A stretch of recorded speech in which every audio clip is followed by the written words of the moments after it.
Okay so hello everyone, once again welcome back to my YouTube channel.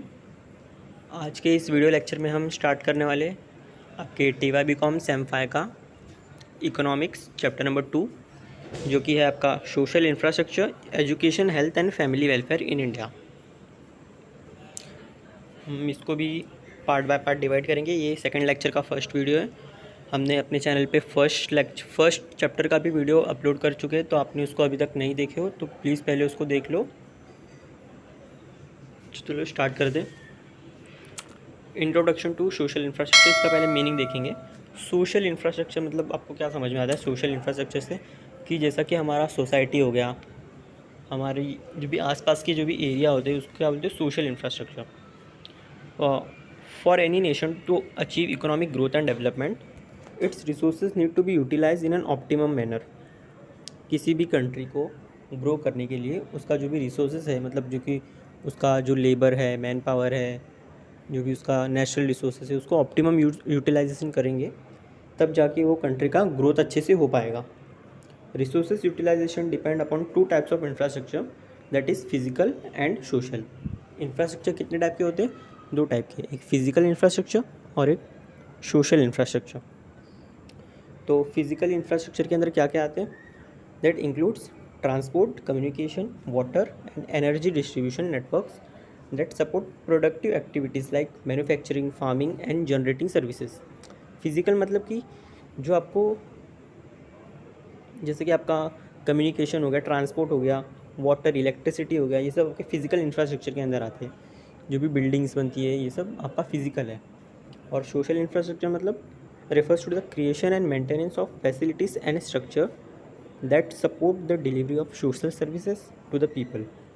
It consists of facilities, places, programs, policies, projects, services, networks and personnel that maintain and improve standard of living and quality of life of people।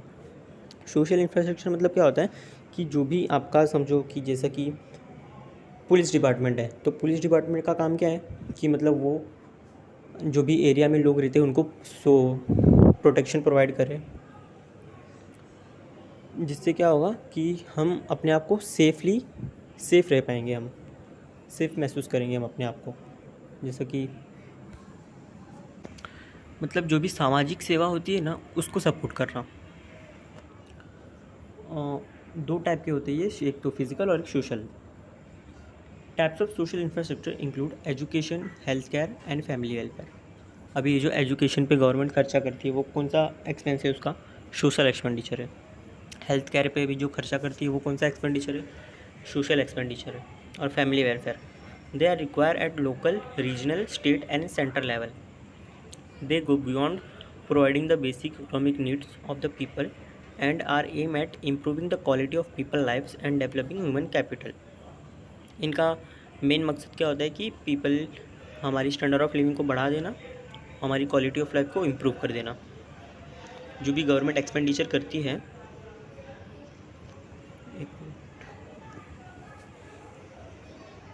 जो भी हमारी government expenditure करती है उनका main M क्या होता है कि हमारी क्वालिटी ऑफ लाइफ को इम्प्रूव करना। अब इसका हम देखेंगे social infrastructure and inclusive growth in India. हमारे इंडिया के अंदर सोशल इंफ्रास्ट्रक्चर कैसा है और उसका ग्रोथ किस प्रकार हो रहा है। तो with the introduction of massive structural reform program in India in 1990s, the role of government underwent a major change. Prior to 1990s, the public sector enterprise employ a very large number of workers, providing them with not only income but also job security and welfare services। 1990s के पहले कैसा था कि बहुत सारे लोगों को government job मिलता था, जिसकी वजह से वो लोग को इनकम के साथ साथ जॉब सिक्योरिटी भी थी और वेलफेयर के सर्विसेज भी वो लोग को मिलते थे। बट अभी ऐसा सीन नहीं है।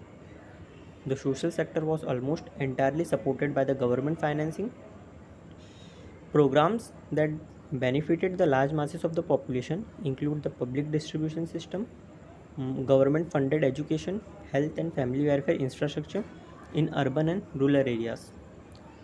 अभी गवर्नमेंट कौन कौन सी स्कीम सोशल एक्सपेंडिचर के थ्रू लाती है? जैसे कि पब्लिक डिस्ट्रीब्यूशन सिस्टम, जो आपको राशन मिलता है वो, गवर्नमेंट फंडेड एजुकेशन, जो भी सरकारी स्कूल होते हैं, health and family welfare infrastructure, जो भी गवर्नमेंट के हॉस्पिटल्स होते हैं वो गांव में और शहर में दोनों जगह, This led to the establishment of welfare state that provided socially significant services to large masses of the people, either free or at a very low cost. या तो वो एकदम फ्री रेट पे आपको सर्विसेज प्रोवाइड करते हैं, या तो एकदम मिनिमल कॉस्ट, मतलब एकदम बहुत ही कम दाम में आपको, जैसे कि मुंबई के एरिया में आपको हॉस्पिटल में अगर इलाज कराना है तो उसका 10 रुपये कुछ है, 10 रुपीज़ में आपका इलाज हो जाता है. After the reforms of 1991, India experienced high GDP growth rate along with increased globalization of the economy. 1991 के रिफॉर्म के बाद, जो कि हमने लास्ट चैप्टर में देखा हुआ था, उसके बाद से क्या हुआ कि हमारा जो GDP का ग्रोथ है वो इंक्रीज़ होता गया. As a result of this two factor, human development and the social sector underwent certain changes such as private sector investment in education and health increase, making this services more expensive. अभी ये सब के बाद private sector को entry दे दिया गया था, तो जिसकी वजह से क्या हुआ, प्राइवेट सेक्टर ने भी अपने अपने स्कूल चालू कर दिए, और ये सब की वजह से प्राइवेट सेक्टर वालों ने अपने मन के हिसाब से फ़ीस चार्ज करेंगे, जिसकी वजह से एजुकेशन भी बहुत महंगा हो गया. Government began to reduce subsidies and support to the social sector in the relative terms, though the actual expenditure increase. Government भी अपना लोगों को जो सब्सिडीज़ देती थी वो कम कर दी, और सोशल सेक्टर जैसा कि गवर्नमेंट का एक्सपेंडिचर बढ़ गया. With reduce role of the public sector, job security, industrial sector come down significantly. अपना पब्लिक सेक्टर ने अपना जो भी काम धंधा था पब्लिक सेक्टर का, मतलब कि जो भी गवर्नमेंट का, वो गवर्नमेंट ने रिड्यूस कर दिया, और किसके हाथों में दे दिया, प्राइवेट सेक्टर के हाथों में दे दिया. अब मार्केट में प्राइवेट सेक्टर आ गए, तो जिसकी वजह से क्या हुआ कि लोगों को जॉब मिलना चालू हुआ, बट वो लोग को जॉब सिक्योरिटी नहीं थी अपनी जॉब में, क्योंकि गवर्नमेंट सेक्टर तो है नहीं, कभी भी बंद हो सकता है प्राइवेट सेक्टर का job. Due to increase privatization of social sector, many of the services like education, health, insurance had to be now purchased at market determined price which became unaffordable to the poor. अभी privatization की वजह से क्या हुआ कि education, health, insurance, ये सब के भाव बहुत बढ़ते गए, जो पुअर लोग हैं वो लोग इसको अफोर्ड नहीं कर सकते. The marginalize section of the population belonging to the SC, ST and OBC, women, religious minorities, small farmer, micro and small enterprises, physically challenge people, all found it difficult to be the part of the growth process under the new economic policy. तो जो भी मतलब कि schedule caste, मतलब जो भी पिछले वर्ग के लोग हैं ना, जैसे कि शेड्यूल कास्ट हो गए, शेड्यूल ट्राइब हो गए, तो वो लोग को इसमें बहुत न्यू इकोनॉमिक पॉलिसी के अंदर बहुत ही प्रॉब्लम फेस करनी पड़ी. In other words, the growth that India experienced did not benefit all.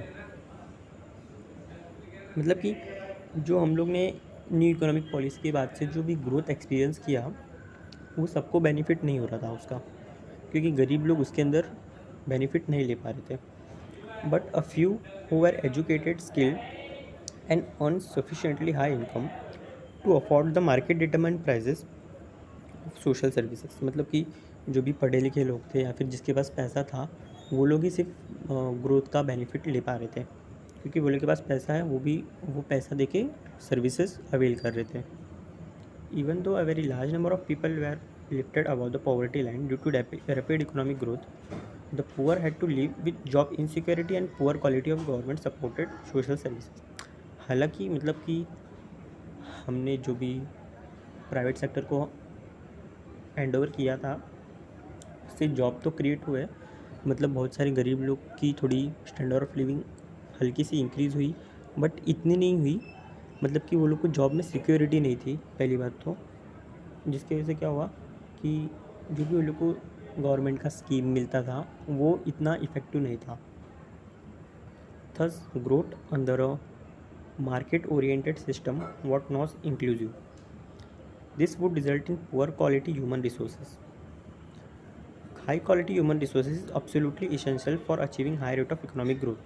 Therefore, in order to make growth more inclusive and provide a safety net to those who were negatively affected by the NEP 1991, the government enacted legislation like National Rural Employment Guarantee Act 2005, Right to Education Act 2009, introduce targeted education and health programs to meet the human development challenges posed by economic reforms. These attempts are made to establish a social infrastructure that will support the changing needs of the human resources in India. तो government ने हमारे क्या किया, धीरे धीरे सब programme लाने चालू किए कि मतलब जैसा कि rural employment, national rural employment वाला प्रोग्राम, फिर राइट टू एजुकेशन, मतलब कि सबको कंपलसरी एजुकेशन मिलना चाहिए 14 ईयर्स तक के चाइल्ड को, ये सब गवर्नमेंट ने स्कीम लाना चालू किया अपने।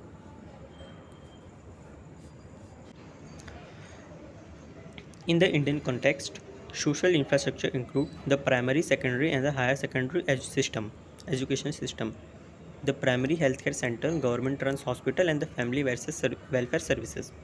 It includes the physical infrastructure, that human resources, and the intellectual capital necessary to provide social services.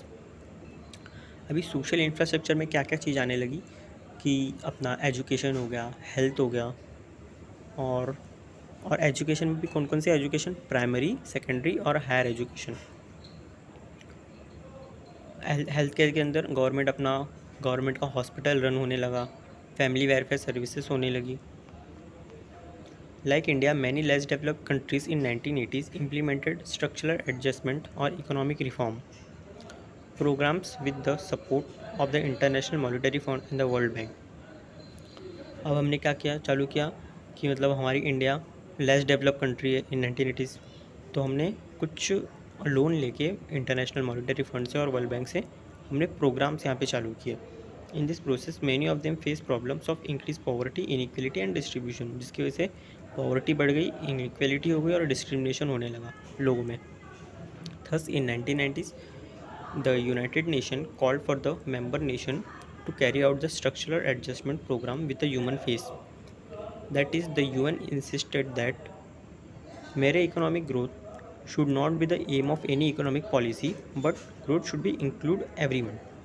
मतलब कि UN ने वहाँ पे एक समझो मीटिंग रखी, ताकि उसने क्या बोला कि खाली अपने कंट्री का इकोनॉमिक ग्रोथ ऐसा नहीं सोचना है कि हमको ऐसा सोचना है कि सबका ग्रोथ साथ में हो, खाली अपने बारे में नहीं सोचना है।